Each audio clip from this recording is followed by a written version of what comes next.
Në shtëpinë e kulturës Xhamaili Berisha në Prizren mbrëm u shënua me një varg aktivitetesh 3 dhjetori dita ndërkombëtare e personave me aftësi të kufizuara.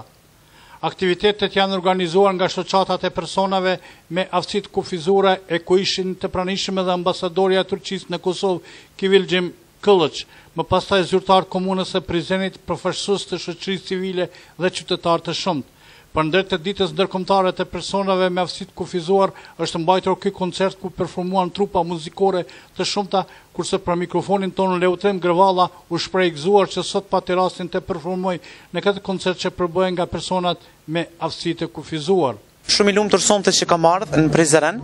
për të performuar për personat me aftësi të kufizuar dhe kam një mesazh për të gjithë që këta personat mos lihen anash nga njerëzit dhe të jenë të barabartë si gjithë të tjerët.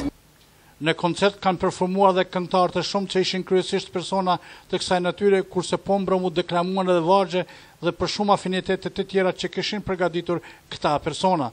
Data 3 dhjetor njihet si data e personave me aftësi të kufizuar që nga viti 1992, kur u caktua nga Asambleja e Përgjithshme e Organizatës së Kombeve të Bashkuara si datë ndërkombëtare për të përkujtuar personat me aftësi të kufizuar.